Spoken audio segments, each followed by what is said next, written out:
ये प्रक्रिया जो हमने अब शुरू की है, जिसे हम शिवांग कह रहे हैं, अंग मतलब हिस्सा, यानी शिव का एक हिस्सा, आप उनका एक हिस्सा हैं। तो सृष्टिकर्ता का एक हिस्सा होना, ये रूपांतरण की यात्रा सृष्टि का एक हिस्सा होने से लेकर सृष्टिकर्ता का एक हिस्सा होने तक की है। ये ऐसी चीज है जो हम सभी में समाई हुई है, ना सिर्फ इंसानों का बल्कि हमारे आसपास जीवन के हर रूप का भी वही स्रोत है।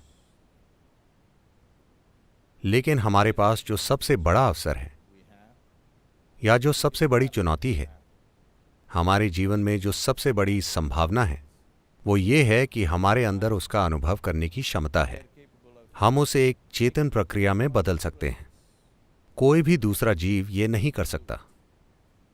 कोई भी अन्य प्राणी, हालांकि वो भी उसी से बने हैं, लेकिन वो कभी ये नहीं जान सकते कि वो उससे बने हैं। लेकिन अगर आप अपने दिल में भक्ति की अग्नि प्रज्वलित कर लें, तो आप यहां धरती के एक टुकड़े की तरह नहीं जिएंगे, बल्कि आप यहां शिव के एक अंग या हिस्से के रूप में जिएंगे। तो मैं चाहता हूं कि एक भक्त के रूप में आप अपने आसपास की हर चीज के प्रति एक नए स्तर की संवेदनशीलता पैदा करें। मैं चाहता हूं कि आप इस नए स्तर की संवेदनशीलता की संस्कृति लाएं, और भक्ति सबसे खूबसूरत और आकर्षक चीज बन जानी चाहिए। ये हमेशा से रही है।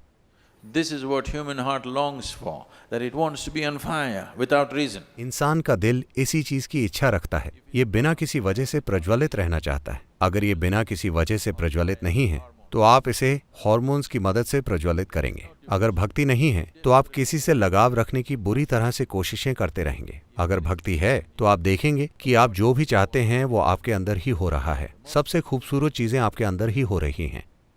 आसपास किसी चीज को खोजने के लिए समय ही नहीं है, क्योंकि आपके अंदर ही इतना कुछ हो रहा है। यह अच्छा होगा कि आप कुछ साल साधना करें और वैसी भक्ति पैदा करें जिसका मतलब है आपके अंदर पूरा संतुलन। जब आप एक भक्त होते हैं, तो आप संपूर्ण संतुलन में होते हैं, क्योंकि भक्ति आप में वो आयाम पैदा करती है। ये एक चरम प्रक्रिया लगती है। भक्ति या भक्त एक चरमपंथी है जो किसी के खिलाफ नहीं है। हमें ऐसे लोगों की जरूरत है। फिलहाल हम ऐसे चरमपंथी तैयार कर रहे हैं जो हमेशा किसी के खिलाफ होते हैं। मैं चाहता हूं कि आप बस कल्पना करें,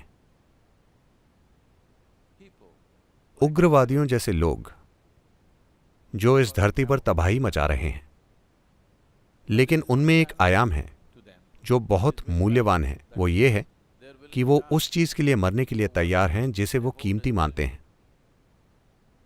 ये एक महान गुण है, लेकिन वो किसी के खिलाफ हैं। यही एकमात्र समस्या है। मान लीजिए उनका कोई दुश्मन नहीं होता।